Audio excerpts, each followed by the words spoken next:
Hello friends, आप सभी का स्वागत करते हैं हमारे चैनल हरदोई रश्मि ब्लॉग पर। तो आप सब देख रहे हैं दर्द से मोहब्बत भाग 127। इससे पहले इस कहानी के 126 भाग अपलोड हो चुके हैं चैनल पर। अगर आप सबने नहीं पढ़ा है तो ज़रूर पढ़ लीजिएगा। तो चलिए फ्रेंड, देखते हैं अब तक आप सबने पढ़ा था। रुद्र आंखें फाड़कर किट्टू की तरफ देख रहा था। वो बोलता है कि अच्छा, और तुम्हें शर्म नहीं आई? किट्टू ने भी ना में अपनी गर्दन हिलाते हुए कहा कि शर्म क्यों आएगी मुझे, बल्कि मुझे तो बहुत ही ज़्यादा अच्छा लग रहा है। मेरे पापा मेरी मम्मा को इतना ज़्यादा प्यार कर रहे हैं। वो दोनों ही एक दूसरे के करीब आ चुके हैं और फाइनली अब मैं भी हमेशा के लिए आपके पास रहने के लिए आ सकती हूँ। अब हम दोनों भी साथ में ही रहेंगे। अब आप मुझे लेने के लिए जल्द से जल्द आ जाओ ना प्लीज़। मुझे भी आपके साथ रहना है, आपके पास रहना चाहती हूँ मैं हर वक्त। इतना आप सभी लोग पिछले भाग में देख चुके थे, अब देखते हैं आगे। तो वहीं दूसरी तरफ निहाल और शुभ भी घर पहुँचते हैं। तो निहाल तो सीधा नव्या से चैट करता हुआ अपने कमरे में चला गया था। वो तो सारा दिन नव्या से ही चैट करता रहता था। वहीं दूसरी तरफ शुभ की नज़रें तो दिशा को ढूंढ रही थी। तभी उसने देखा कि दिशा भी अपने कमरे से निकल रही थी बाहर की तरफ। उसके दिमाग में एक और खुरापात दौड़ गई थी। उसने भी जल्दी से अपनी माँ को ढूंढा।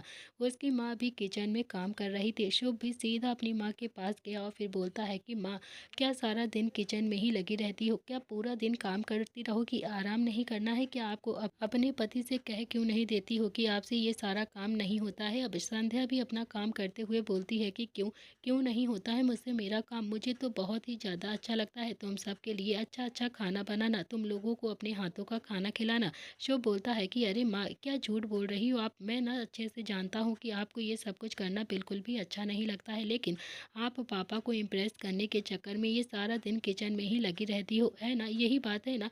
ये तो बहुत ही ज़्यादा गलत बात है माँ। आप सीधा सीधा पापा से डाइवोर्स क्यों नहीं मांग लेती हो?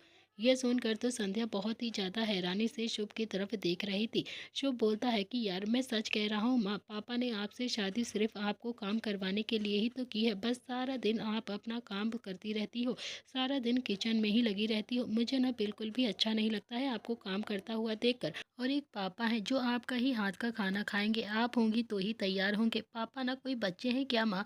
अरे आपको तो अपनी ज़िंदगी जीने ही नहीं देना चाहते हैं वो। पापा को अपनी ज़िंदगी से निकालो और एक हैंडसम से पापा को ढूंढो आप, तब जाकर आपको अपनी ज़िंदगी जीने को मिलेगा। ये सुनते ही संध्या ने गुस्से में शुभ के गाल पर एक चांटा जोर से जड़ दिया और फिर उसके चेहरे पर तो बड़ी सी मुस्कुराहट आते आते रह गई थी। उसने भी किचन के दरवाजे पर देखा जहाँ पर इस वक्त दिशा खड़ी हुई थी। दिशा को देखकर उसने फिर से मासूम सा चेहरा बना लिया था, जैसे सच में वो बहुत ही ज़्यादा मासूम है। अपने गाल पर हाथ रखता है और फिर संध्या की तरफ देखकर बोलता है कि सॉरी माँ। फिर वो चुपचाप से वहाँ से निकल गया था। तो वहीं संध्या गुस्से में अपना काम करते हुए बोलती है कि जो भी मुंह में आता है बस बोल देता है, बेशरम कहीं का। इसे बिल्कुल भी शर्म नहीं आती है क्या? बिल्कुल भी अकल नहीं है इसके अंदर। दिशा को बहुत ही ज़्यादा बुरा लगता है। वो भी संध्या के पास आकर बोलती है कि आंटी, आपने शुभ को थप्पड़ क्यों मारा है? वो इतना भी बुरा नहीं है। संध्या गुस्से से बोलती है कि ज़्यादा ना शुभ के बारे में मत सोचा करो तुम, वो तेरा पागल बना देगा और तुझे पता भी नहीं चलेगा। सबका पागल बनाता है वो, जो भी मुंह में आता है ना वो बस बोल देता है। थप्पड़ ना मारूं इसे तो फिर क्या इसकी आरती उतारूं क्या? आने दे इसके पापा को, आज बताती हूँ मैं इसकी शिकायत। आज 2-4 थप्पड़ लग जाएंगे इसके गाल पर तो फिर कभी भी उल्टी सीधी हरकतें नहीं करेगा और ऐसी बंदरों जैसी हरकतें भी छोड़ देगा। ये कहते हुए संध्या ने भी पूजा की थाली तैयारी की और फिर पूजा घर की तरफ बढ़ गई। तो वहीं दिशा को इस वक्त बहुत ही ज़्यादा बुरा लग रहा था शुभ के लिए। वो भी सीधा शुभ को ढूंढते हुए उसके कमरे की तरफ आ गई थी। उसने देखा तो शुभ अभी इस वक्त बालकनी में जेब में हाथ डालकर चुपचाप से खड़ा होकर सामने की तरफ देख रहा था। दिशा भी थोड़ा सा हिम्मत करते हुए धीरे धीरे शुभ के पास गई और फिर उसने भी अपना एक हाथ शुभ के बाजू पर रखा और फिर शुभ के चेहरे पर तो बड़ी सी मुस्कुराहट आ गई थी। उसने भी जल्दी से अपने भाव को बदला और फिर जल्दी से पलट कर दिशा को एक ही झटके में अपने गले लगा लिया और फिर जबरदस्ती का रोने का नाटक करने लगता है। तो दिशा बहुत ही ज़्यादा हैरान हो गई थी। वो भी शुभ की कमर को रब करते हुए धीरे से बोलती है कि शुभ, आप इतने ज़्यादा बड़े हो गए हो, आप क्या रोते भी हो ना? आप ना बिल्कुल भी रोते हुए अच्छे नहीं लगते हो। तो वहीं शुभ जानबूझकर सुबकते हुए बोलता है कि देखा देखा ना तुमने माँ को कैसे मुझे मारती हैं वो सबके सामने। अब पापा से भी शिकायत करेंगी, उनसे भी मेरी मार करवाएंगी, पापा भी मुझे बहुत ज़्यादा मारेंगे। दिशा बोलती है लेकिन माँ ने तुम्हें मारा क्यों था? अब शुभ की सिट्टी पिट्टी पूरी तरह से गुम हो गई थी। अगले ही पल उसने भी जल्दी से अपने आंसुओं को पोंछा और फिर थोड़ा सा झूठ बोलते हुए रोने जैसे कहा कि बताया तो था मैं इनके अपना सगा बेटा नहीं हूँ। अगर अपना बेटा होता तो फिर मुझे इतना नहीं मारते ना ये लोग। इतना कहकर वो भी दिशा से थोड़ा सा दूर हुआ और फिर उसने भी अपने ना बहाने वाले आंसू को पोंछा और बोला कि तुमने कभी भी निहाल को पिटते हुए देखा है? तो दिशा ने ना में अपनी गर्दन हिला दी और फिर शुभ बोलता है कि बताओ दिशा, तुमने कभी भी निहाल को पिटते हुए या फिर नील भैया को पिटते हुए देखा है? तो कभी भी नहीं ना। रुद्र भैया को भी पिटते हुए नहीं देखा होगा तुमने, कभी भी नील भैया को डांट खाते हुए भी नहीं देखा होगा। दिशा ने भी ना में सबके लिए गर्दन हिला दी। तो शुभ बोलता है कि वही तो, सिर्फ मुझे ही डांटते हैं, मुझे ही मारते हैं और मुझ पर ही चिल्लाते हैं। इतना कहकर शुभ भी बालकनी के झूले पर आकर मुंह फुलाकर बैठ गया था और फिर गार्डन की तरफ देखते हुए बोलता है कि गलती उनकी नहीं है दिशा, गलती तो मेरे पापा की है ना, जिन्होंने चंद पैसों के लिए मुझे यहाँ पर इन लोगों के हाथों बेच दिया है। दिशा बोलती है कि दिल छोटा मत करो शुभ, सब कुछ ठीक हो जाएगा। दिशा भी जाकर शुभ के बराबर में ही झूले पर बैठ गई थी और फिर शुभ के चेहरे पर तो मीठी सी मुस्कुराहट आ गई थी और दिल में बहुत ही ज़्यादा सुकून। उसने भी अपना सिर दिशा के कंधे पर रख लिया और फिर बोलता है कि तुम बहुत ही अच्छी हो दिशा, सच में बहुत ही ज़्यादा अच्छी। मुझे आज तक ऐसी लड़की कभी भी नहीं मिली जिसके साथ मैं अपने दिल की बात कर लूँ या फिर जो मुझे और मेरे दिल को समझे।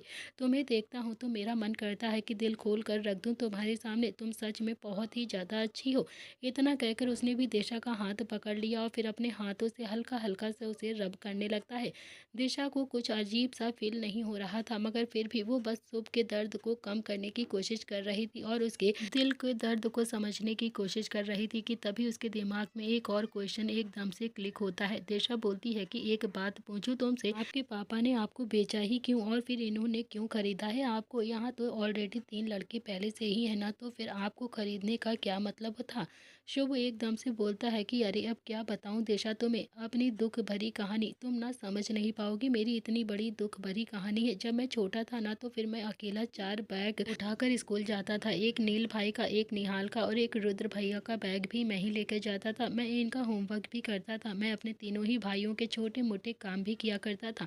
या ये कह सकते हैं कि आदरणीय संजय प्रताप सिंह ने मुझे बस इसीलिए ही खरीदा था ताकि मैं उनके तीनों ही बच्चों का काम कर सकूं और उनके तीनों ही बेटों का देखभाल कर सकूं। ये कहकर उसने भी दिशा की तरफ देखा तो दिशा की तो आंखों में एकदम से पानी आ गया था। वो भी दिल से शुभ के दर्द को बहुत ही प्यार से और अच्छे से महसूस कर पा रही थी।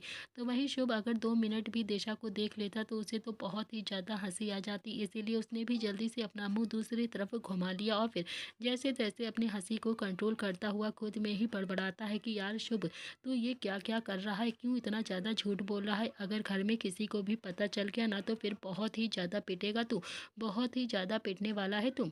दिशा ने भी अपने आंसू को पोंछा और फिर शुभ की बाजू पर हल्का सा रब करते हुए कहा कि अच्छा, और तुम्हारे बाबूजी ने तुम्हें क्यों बेचा था? शुभ बोलता है कि दिशा बताया तो, पैसा और मजबूरी इंसान को कुछ भी करवा सकती है, कुछ भी। मेरे पापा के पास मेरी माँ के इलाज करवाने के लिए पैसे नहीं थे ना, तो फिर उन्होंने संजय पापा के सामने हाथ फैलाए, लेकिन संजय पापा ने भी उन्हें पैसे देने से साफ इनकार कर दिया था। दिशा का दिल तो अब और भी ज़्यादा दुखी हो गया था। वो भी दुखी दिल से बोलती है कि ये बात तो मैं नहीं मान सकती हूँ कि संजय अंकल ने ऐसा कुछ किया होगा। वो तो बहुत ही ज़्यादा अच्छे हैं, बहुत ही ज़्यादा अच्छे। शिव बोलता है कि वही तो दिशा, तुम्हें जो दिखता है ना वो सच नहीं होता है बिल्कुल भी। थोड़ा तो अपनी बुद्धि का इस्तेमाल किया करो तुम। हो सकता है कि सामने वाला जो इंसान बैठा है वो तुमसे झूठ बोल रहा हो और तुम्हारा ही पागल बना रहा हो। दिशा हैरानी से शुभ की तरफ देख रही थी और अगले ही पल शुभ बोलता है कि अरे ऐसा ही हुआ था दिशा, ऐसा ही है, बिल्कुल ये सच है। पापा को मेरी माँ का इलाज करवाना था और तुम तो जानते ही हो ना, सब्जी बेचकर इतने पैसे नहीं आते हैं कि माँ का इलाज करवाया जा सके। जब मेरे पापा को कोई तरीका नहीं सूझा था तो फिर वो मुझे लेकर संजय प्रताप जी के पास गए थे और फिर उन्होंने मुझे उनके हाथों बेच दिया, ये कहकर कि मैं उनके तीनों ही बेटों का अच्छे से ध्यान रखूंगा। दिशा की आंखों में एकदम से आंसू आ गए थे और फिर ज़्यादा ही आंसू गिरने लगे थे। वो बोलती है कि कितने रुपए चाहिए थे तुम्हारी माँ के इलाज करने के लिए? शुभ एक ही झटके में बोलता है कि 100। दिशा की आंखें तो एकदम से छोटी हो गई थी और अगले ही पल शुभ भी अपनी बात को ठीक करते हुए बोलता है कि वो मेरा मतलब है कि 100 के 100 नोट, यानी कि 10,000। मुझे बस 10,000 में ही बेच दिया गया था। दिशा बोलती है कि तुम्हारा मन नहीं करता है अपने असली माँ बाप के पास जाने का। तो शुभ बोलता है कि माँ तो चल बसी है और फिर पापा वो अभी भी सब्जी बेचकर अपना गुजारा कर रहे हैं, लेकिन अब मैं उनके पास जाना ही नहीं चाहता हूँ। मेरा बिल्कुल भी मन नहीं करता है उनके पास जाने का। क्या ही करूँगा उनके पास जाकर, उन्होंने मेरा बचपन ही ख़त्म करवा दिया और फिर अब ये लोग भी मुझे रोज़ डांटते हैं और रोज़ ही मारते हैं। दिशा बोलती है कि शुभ ऐसा नहीं कहते हैं बिल्कुल भी, उन्होंने अपनी पत्नी को बचाने के लिए तुम्हें बेचा था यहाँ पर। कहीं ना कहीं मेरी नज़रों से तुम्हारे पापा के लिए इज्जत और भी ज़्यादा बढ़ गई है। तुम ही बताओ, अगर तुम अपने पापा की जगह होते तो फिर क्या करते? क्या अपनी पत्नी को बचाने के लिए ऐसा नहीं करते क्या? शुभ हैरानी से दिशा की तरफ देख रहा था और फिर वो खुद से ही बोलता है कि कहीं ये लड़की बेवकूफ़ तो नहीं है यार। लेकिन अगले ही पल उसने भी मुस्कुरा कर कहा कि अपनी पत्नी को बचाने के लिए बच्चों को भी बेच दूंगा मैं। दिशा ने अपने आंसू को पोंछा और बोला कि देखो शुभ, जब इंसान दुखी होता है ना तो उसका दिमाग काम नहीं करता है, उसे कुछ भी समझ नहीं आता है और इसीलिए वो ऐसा कर देता है जो उसे नहीं करना चाहिए था। अब मुझे ही देख लो, जब मैं उस प्रॉब्लम में थी तो सुसाइड करने के लिए जा रही थी। हो सकता है कि तुम्हारे पापा भी ऐसे ही दर्द से गुजर रहे हों। तुम एक काम करो, मुझे अपने पापा से मिलवा दो, मैं उनसे बात करूंगी। देखना तुम्हारे और तुम्हारे पापा के बीच में सब कुछ ठीक हो जाएगा। शुभ बोलता है कि अच्छा, और सब कुछ ठीक हो गया तो फिर उसके बाद क्या होगा? दिशा ने प्यार से कहा कि फिर तुम अपने पापा के साथ सब्जी बेचना।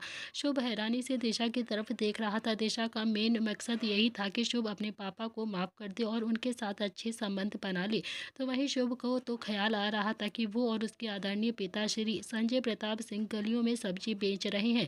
संजय ने सफ़ेद रंग की बनियान पहना हो और नीचे लूज सी पैंट पहनी हो और कंधे पर गमछा टांगा हो। शुभ भी ठेले के पास खड़ा होकर, उसने भी लोवर शर्ट पहना होगा, माथे पर एक गमछा बांधा होगा, बिल्कुल किसी प्रोफेशनल सब्जी वाले की तरह, और दोनों ही आवाज़ लगा लगा कर सब्जी बेच रहे हैं। सब्जी ले लो, सब्जी ले लो, हरी सब्जियां ले लो। 1 किलो टमाटर 30 रुपये, 2 किलो टमाटर 50 रुपये, 1 किलो टमाटर 30 रुपये, 2 किलो टमाटर 50 रुपये। ले लो ले लो ले लो, जिस जिसको सब्जी चाहिए ले लो, ये महंगा हो जाए उससे पहले ही ले लो। और तभी दिशा ने शुभ के कंधे पर हाथ रखा और फिर शुभ एकदम से अपने होश में आया और फिर दिशा की तरफ देखने लगा।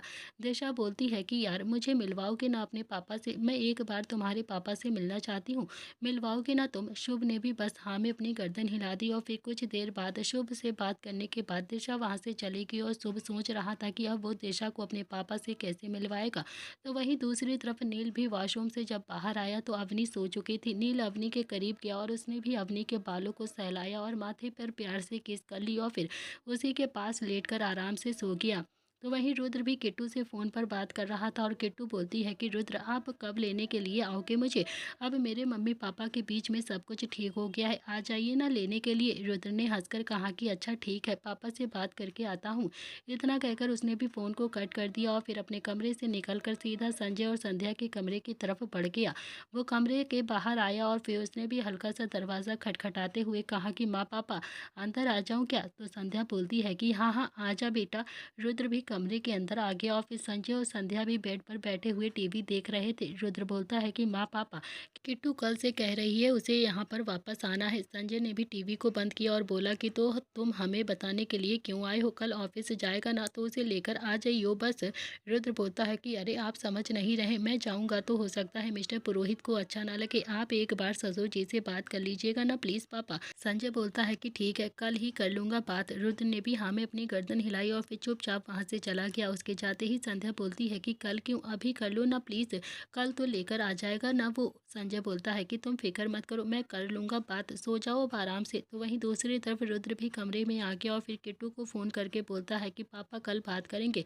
किट्टू बोलती है कि तो फिर कल आप मुझे लेने के लिए आ जाओगे? रुद्र ने कहा कि नहीं, कल पापा बात करेंगे, डेट डिसाइड करेंगे, जब डेट डिसाइड होगी तो ही लेने के लिए आ जाऊँगा। किट्टू को रुद्र के ऐसे बोलने पर गुस्सा आ गया था और फिर उसने भी फ़ोन को कट कर दिया और फिर खुद से ही मुँह फुलाकर बोलती है कि कैसा इंसान है, पहले भेज नहीं रहा था और अब भेज दिया है तो फिर लेने नहीं आ रहा है। पापा डेट डिसाइड करेंगे। अरे पापा क्यों डेट डिसाइड करेंगे? ये कहते हुए किट्टू भी अपने प्यारे से हाथ बेड पर मारकर पटकने लगती है और शुभ, निहाल और शोभित तीनों ही इधर शोभित के कमरे में मौजूद थे। निहाल हमेशा की तरह नव्या से फ़ोन पर चैट कर रहा था और फिर शुभ के हाथ में एक बास्केटबॉल थी जिससे वो दीवार पर मारकर कैच कर रहा था और शोभित भी इधर उधर घूम रहा था। शोभित बोलता है कि तो फिर बताओ क्या सोचा है तुमने, क्या करना है आगे? निहाल ने भी फ़ोन जेब में रखा और फिर बोलता है कि पहले हमें कंफर्म करना होगा कि कि अंकल के दिल में गीतांजलि है भी या फिर नहीं। शुभ बोलता है कि अच्छा, और कैसे कंफर्म करेंगे। शोभित ने कहा कि मेरे पास एक आइडिया है। इतना कहकर उसने भी अपने दोनों ही दोस्तों को अपने पास बुलाया और फिर उसके कान में कुछ फुसफुसाया और तीनों ही सीढ़ियों से होते हुए नीचे आ गए, जहाँ पर अजीत अभी लिविंग एरिया में बैठा हुआ पेपर पढ़ रहा था। शुभ अजीत से थोड़ा सा डिस्टेंस बनाकर बैठ गया और तभी उसका फ़ोन रिंग होता है। तो शुभ ने भी फ़ोन रिसीव किया और बोला कि गीतांजलि। और जैसे ही उसने गीतांजलि कहा वैसे ही अजीत ने भी न्यूज़पेपर हटाकर शुभ की तरफ हैरानी से देखा और अजीत के ऐसे रिएक्ट करने से तीनों ही दोस्त बहुत ज़्यादा खुश हो गए थे। तो वहीं शुभ भी एक्टिंग करते हुए बोलता है कि कौन गीतांजलि? मैं किसी गीतांजलि को नहीं जानता हूँ, सॉरी, आपका रॉन्ग नंबर लग गया है। इतना कहकर उसने भी फ़ोन को कट कर दिया और फिर अपनी जेब में रखने लगा। तो अजीत के दिल की धड़कनें तो बहुत ही ज़्यादा बढ़ गई थी। अजीत भी लिविंग एरिया से उठकर सीधा डाइनिंग टेबल पर जाकर बैठ गया था। उसने भी एक नौकर को चाय लाने के लिए कहा और एक नौकर ने भी उसके सामने चाय लाकर रख दी थी। तो वहीं शोभित भी, निहाल और शुभ तीनों ही अब अजीत की तरफ देख रहे थे और उसकी हर एक हरकत को नोटिस कर रहे थे। इतने में ही निहाल का फ़ोन रिंग हुआ। तो निहाल ने भी फ़ोन रिसीव किया और फिर बातें करते हुए अजीत के सामने जाकर बैठ गया।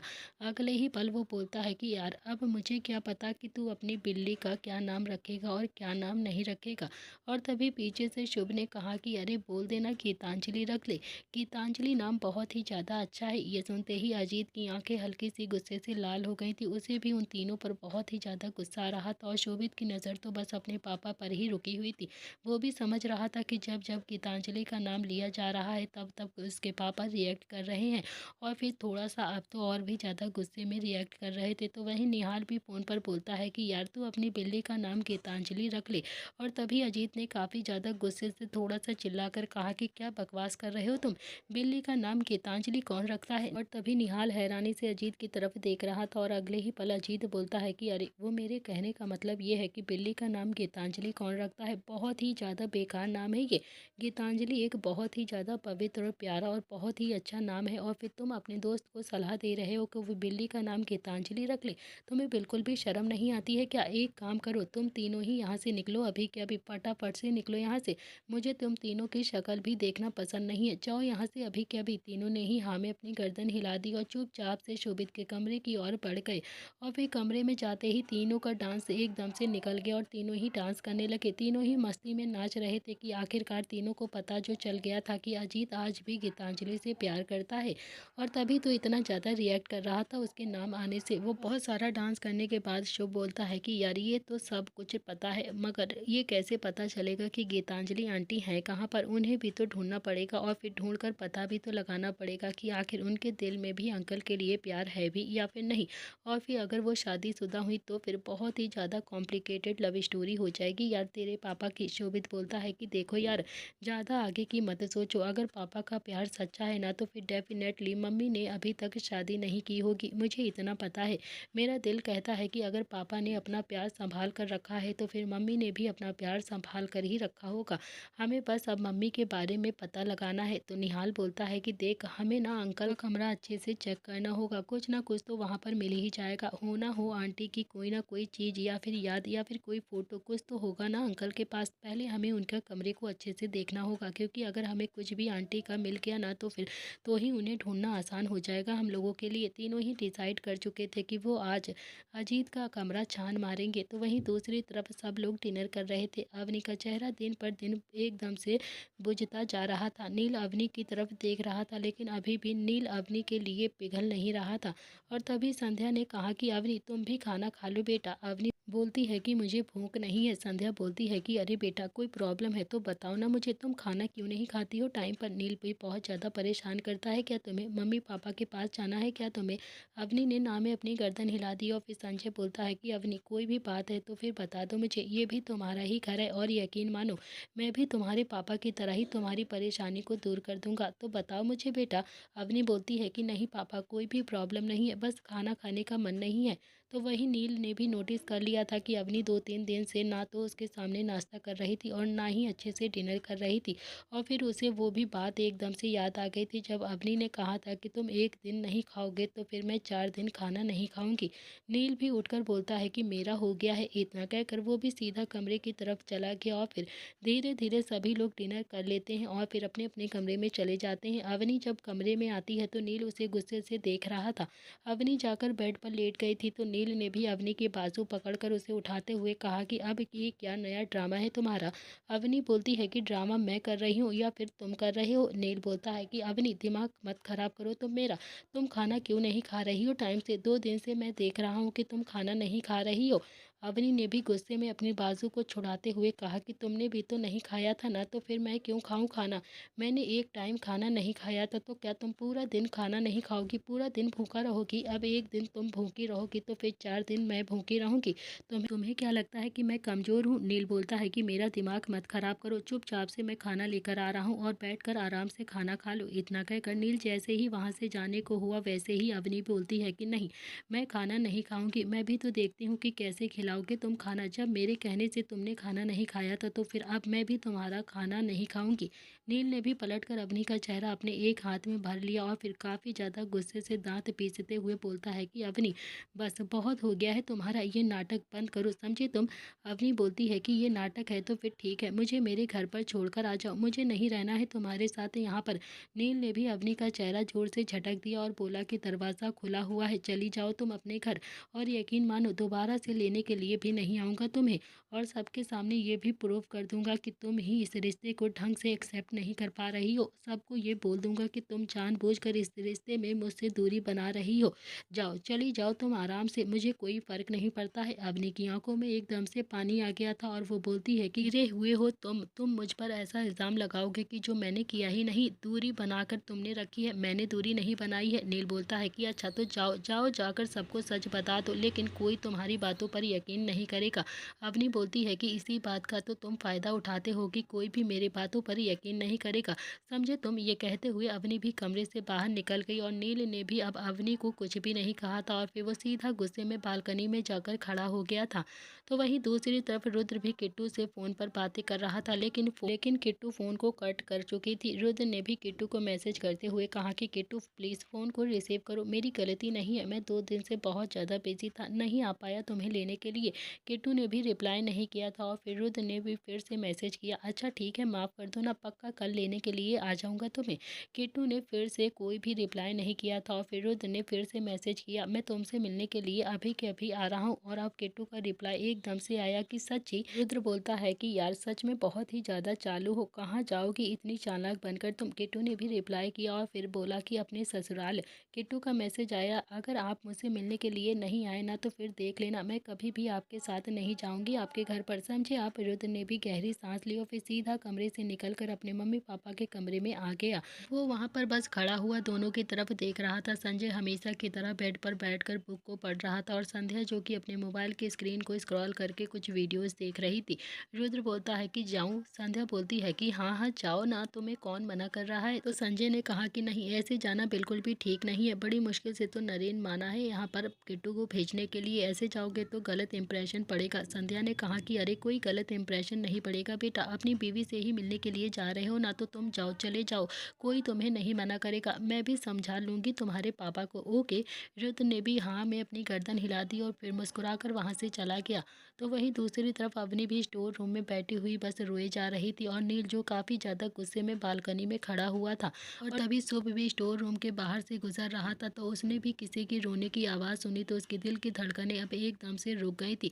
उसे लगा कि घर में कोई भूत या फिर चुड़ैल आ गई है जो इतना ज़्यादा फूट फूट कर रो रही है, वो भी स्टोर रूम में। शुभ 100 की स्पीड से भागता हुआ निहाल के पास गया और बोलता है कि यार स्टोर रूम में कोई चुड़ैल है जो बहुत ही ज़्यादा रो रही है। निहाल बोलता है कि पागल हो गया है क्या तू? कुछ भी बोल रहा है, किसी और को जाकर मत बोल दियो वरना मार मार कर तेरा भूत बना देंगे, समझा तू, पागल कहीं का? शुभ बोलता है कि यार निहाल मैं सच बोल रहा हूँ, मैं झूठ नहीं बोल रहा हूँ, सच कह रहा हूँ, वहाँ पर कोई चुड़ैल रो रही है, बहुत ही ज़्यादा, कोई चुड़ैल तो है स्टोर रूम में जो बैठकर रो रही है। तुझे यकीन नहीं आता है ना, तो चल चल मेरे साथ, तुझे दिखाता हूँ। इतना कहकर वो निहाल को लेकर सीधा स्टोर रूम के बाहर आ गया था। तो निहाल भी अपने कान लगाकर किसी के रोने की आवाज़ को सुनता है तो थोड़ी देर के लिए वो भी बहुत ही ज़्यादा घबरा गया था कि आखिर यहाँ पर कौन बैठकर रो रहा है। लेकिन अगले ही पल उसे महसूस हुआ कि जैसे अंदर अवनी भाभी रो रही हैं। निहाल बोलता है कि अबे अंदर अवनी भाभी रो रही है, तुझे कोई चुड़ैल दिख रही है, पागल कहीं का? इतना कहकर वो जल्दी से दरवाजे को खोलकर अंदर की तरफ चला गया। गया। तो अवनी अभी एक कोने में बैठकर बहुत ही ज़्यादा फूट फूट कर रो रही थी। उसकी ऐसी हालत देखकर तो निहाल और शुभ दोनों ही बहुत ही ज़्यादा हैरान हो गए थे और एक दूसरे को देखने लगे थे। तभी दोनों जल्दी से उसके पास गए और फिर शुभ बोलता है कि क्या हुआ है भाभी, आप इतना ज़्यादा रो क्यों रही हो, क्या हुआ है, भाई ने कुछ कहा है क्या, कुछ हुआ है क्या आप दोनों के बीच में, आपके मम्मी पापा तो ठीक है ना। अवनी कुछ नहीं बोलती है, बस रोती रहती है। तो निहाल बोलता है कि अरे मैं मम्मी पापा को बुलाकर लाता हूँ। वो जैसे ही वहाँ से जाने लगा वैसे ही अवनी ने उसका हाथ थाम लिया और फिर ना में अपनी गर्दन हिलाने लगी और उसे मना कर दिया वहाँ से जाने के लिए। निहाल बोलता है कि तो क्या हुआ है भाभी, बताओ ना, प्लीज़ प्लीज़ भाभी बताओ, क्यों रो रही हो आप, प्लीज़ देखो ऐसे रो मत आप, हमारी तो जान ही निकल जाएगी, प्लीज़ प्लीज़ बताओ ना कि हुआ क्या है। तो अवनी भी अपने आंसुओं को पोंछते हुए बोलती है कि नील मुझे यहाँ पर इसीलिए लेकर आए हैं ताकि वो मुझे परेशान कर सके। शुभ और निहाल दोनों ही हैरानी से एक दूसरे की तरफ देखने लगते हैं। तो शुभ बोलता है कि मैं कुछ समझा नहीं भाभी, आप क्या बोल रही हो, भाई तो आपसे बहुत ज़्यादा प्यार करते हैं ना। तो अवनी ने ना में अपनी गर्दन हिलाते हुए कहा कि नहीं, प्यार नहीं करते हैं, बल्कि वो मुझे इसीलिए यहाँ पर लेकर आए हैं ताकि वो मुझे बहुत ही ज़्यादा इंसल्ट कर सके। वो मेरी बात बात पर इंसल्ट करते हैं, बात बात पर मुझे मेरा पास्ट का ताना मारते हैं और ये कहते हुए कि मैंने उनके साथ ये सब कुछ किया है तो वो भी अब मेरे साथ ये सब कुछ करेंगे और मुझे बहुत ज़्यादा परेशान करेंगे। ये कहते हुए अवनी ने भी अपना सर अपने घुटनों में रख लिया और फिर तेज तेज रोने लगी। निहाल भी बहुत प्यार से अवनी के बालों को सहलाता है और बोलता है कि भाभी ठीक ठीक बताओ ना, आपके और भाई के बीच में कुछ भी ठीक नहीं है क्या। अवनी ने भी गर्दन उठाकर निहाल की तरफ देखा तो इतने में ही शुभ ने अपने दोनों ही हाथों को आपस में जोड़ते हुए कहा कि मतलब आप और भाई के बीच में ऐसा कोई भी संबंध नहीं है क्या। अवनी को तो बहुत ही ज़्यादा हंसी आने वाली थी लेकिन दुख बहुत ही ज़्यादा था, इसीलिए उसे बिल्कुल भी हंसी नहीं आती है और वो बिल्कुल नहीं हंसती है। उसने भी हल्का सा शुभ की बाजू पर मारा और फिर ना में अपनी गर्दन हिला दी। तो निहाल तो आंखें फाड़कर अवनी की तरफ देख रहा था। वो बोलता है कि 1 महीना होने वाला है शादी को आप दोनों की। अवनी बोलती है कि तुम्हारे भाई ने दूरी बनाकर रखी है मुझसे, जब मुझे पनिशमेंट करके उनका जी भर जाएगा ना तब शायद मेरे करीब आएंगे वो। ये कहते हुए अवनी और तेज रोने लगती है। तो शुभ और निहाल दोनों ही अब अवनी के लिए बहुत ही ज़्यादा बुरा फील कर रहे थे। अगले ही पल शुभ बोलता है कि भाभी मेरे पास एक बहुत ही अच्छा आइडिया है, एक ही बार में सब कुछ प्रॉब्लम सॉल्व कर देंगे हम, लेकिन आप मेरी बात मानेंगी नहीं ना। तो अवनी बोलती है कि पक्का मानूंगी, लेकिन नील को अपनी गलती रियलाइज़ हो जाएगी ना इससे, वो भी मुझे फिर से पहले वाला प्यार करने लगेंगे ना, मेरे और उनके बीच में सब कुछ ठीक हो जाएगा ना। शुभ बोलता है कि हाँ हाँ सब कुछ ठीक हो जाएगा, बिल्कुल ठीक हो जाएगा और फिर भाई को पापा से डांट भी पड़ेगी वो अलग से। अवनी ने ना में अपनी गर्दन हिलाते हुए कहा कि नहीं, मुझे ना उन्हें डांट नहीं पड़वानी है बिल्कुल भी, पहले ही मैं इतना ज़्यादा गड़बड़ कर चुकी हूँ और फिर अब और ज़्यादा गड़बड़ नहीं करनी है मुझे। शुभ बोलता है कि भाभी कभी कभी गड़बड़ करने से ही बात बनती है ना, मेरी बात मानो, जो मैं कहता हूँ वो करती जाओ, फिर देखना भाई कैसे आपके आगे पीछे घूमता है। अवनी बोलती है कि अच्छा तो क्या करना होगा मुझे बताओ। शुभ बोलता है कि आप ड्रिंक करती हो। तो अवनी ने ना में अपनी गर्दन हिला दी और फिर शुभ बोलता है कि परफेक्ट, फिर तो एक ही पैक चढ़ जाएगी आपको और आपको बस ड्रिंक करनी है और फिर अपने दिल की भड़ास सबके सामने निकालनी है और फिर देखना कैसे भाई आपके आगे पीछे घूमता है। अवनी ने शुभ के बाजू पर हल्का सा हाथ मारा और बोली कि तुम पागल हो गए हो क्या, मैं ये सब कुछ बिल्कुल नहीं करूँगी, पागल कहीं के, पहले से ही सबकी नज़रों में गिरी हुई हूँ मैं और फिर अब और भी ज़्यादा गिराना चाहते हो क्या। निहाल ने बड़े प्यार से कहा कि किसने कहा कि आप सबकी नज़रों में गिरी हुई हो, किसी की नज़रों में नहीं गिरी हो आप तो बहुत ही ज़्यादा अच्छी हो, देखो खुद को देखो, आप ओबरॉय ख़ानदान की इकलौती बेटी जो मेरे भाई से प्यार करती है, मेरे भाई के लिए स्टोर रूम में बैठकर अपने आंसुओं को बहा रही है, इससे ज़्यादा प्यार का परिणाम क्या ही दोगी आप मेरे भाई को। अपनी भी निहाल की तरफ ही देख रही थी, उसने निहाल को इतना बुरा चांटा मारा था वो भी सबके सामने, मगर फिर भी उसके बाद भी निहाल कितने अच्छे से अवनी के साथ पेश आता था। अवनी बोलती है कि फिर भी मैं ड्रिंक नहीं करूँगी बिल्कुल भी। शुभ बोलता है कि वही तो प्रॉब्लम है भाभी, आप मम्मी पापा को बताओगी नहीं कि ड्रिंक करोगी नहीं तो फिर आपके दिल की भड़ास कभी निकलेगी नहीं, तो फिर अगर दिल की भड़ास नहीं निकलेगी ना तो फिर सब कुछ गुड़ गोबर हो जाएगा। शुभ बोलता है कि अच्छा ठीक है मत करो, पीना नहीं है तो फिर मत पियो, पानी तो पियोगी ना, मैं पानी लेकर अभी 2 मिनट में आया। अवनी ने भी पानी का गिलास पकड़कर कहा कि कोई और तरीका नहीं है क्या? तो शुभ बोलता है कि पानी तो पी लो भाभी। फिर सोचते हैं कि कौन सा तरीका अपनाना होगा हमें।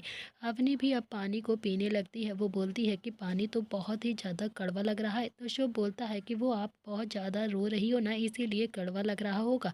सब कुछ ठीक हो जाएगा, मुझ पर थोड़ा सा भरोसा है ना आपको, सब कुछ ठीक हो जाएगा। अवनी ने भी पूरा का पूरा पानी पी लिया तो निहाल ने भी पानी का गिलास लेकर एक साइड में रखा और फिर बोलता है कि भाभी सब कुछ ठीक हो जाएगा, रोने से थोड़ी ना प्रॉब्लम सॉल्व होती है। अवनी को अब थोड़ा थोड़ा सा नशा होने लगा था। उसने भी शुभ और निहाल की तरफ देखा तो उसे दो दो दिख रहे थे।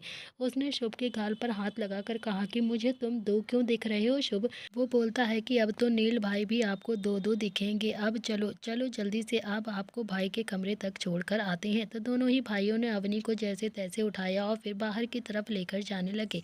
तो अवनी बोलती है कि मैं खुद ही चली जाऊंगी, तुम लोग ना मुझे अपने साथ लेकर मत जाओ। इतना कहकर उसने भी अपना एक हाथ झटका।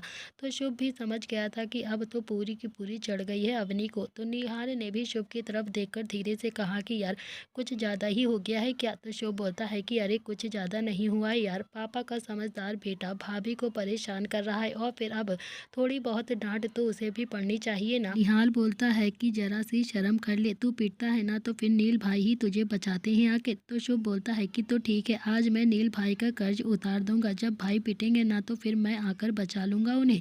निहाल बोलता है कि तू भी पिटेगा उनके साथ, समझा? तू समझदार बेटा भी पिटेगा, तेरे दिमाग में इतनी खुराफात आती कहाँ से है यार, तुझे थोड़ी भी शर्म नहीं आई? तो शुभ ने भी हाँ में अपनी गर्दन हिला दी और इतने में ही अवनी जोर से चिल्लाती है, नीलकंठ प्रताप सिंह बाहर निकल।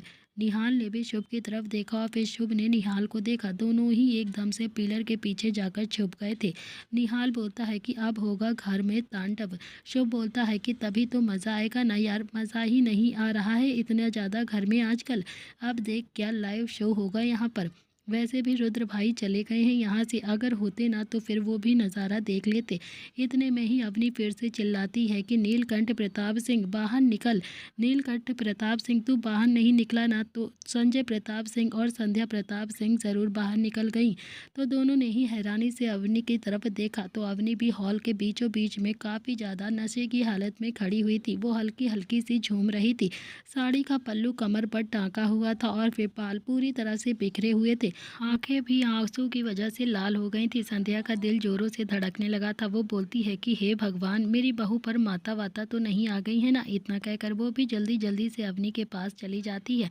वो बोलती है कि क्या हुआ है बेटा, क्या हुआ क्या है तुम्हें? तुम बैठो बैठो ज़रा, आखिर तुम्हें क्या हो गया है? फिर वो जोरों से चिल्लाती है कि शुभ जरा सा गंगा जल लेकर दे।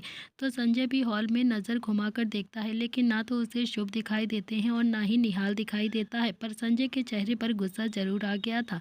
इतने में ही अवनी ने भी संध्या से अपना हाथ छुड़वाया और गुस्से से बोलती है कि नीलकंठ प्रताप सिंह नीचे आओगे कि नहीं आओगे, या फिर मैं तुम्हारी करतूत तुम्हारे माँ पापा को बता दूं। संजय भी थोड़ा सा आगे आया और बोला कि कौन सी करतूत? अवनी ने भी अपने ससुर जी के सीने पर एक उंगली रखते हुए कहा कि संजय प्रताप सिंह, आपका बेटा नीलकंठ प्रताप सिंह बहुत ही ज़्यादा बड़ा बेटा है ना आपका, बहुत ही ज़्यादा बड़ा।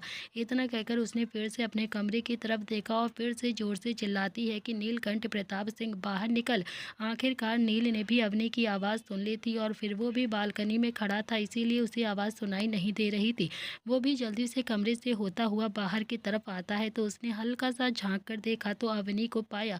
उसका माथा पूरी तरह से ठनक गया था। वो भी तेज कदमों से सीढ़ियों से होता हुआ नीचे की तरफ भागता हुआ आ जाता है। उसने अवनी को पकड़ा और फिर सीने से लगाते हुए बोला कि क्या हुआ है तुम्हें अवनी, क्या हुआ क्या है?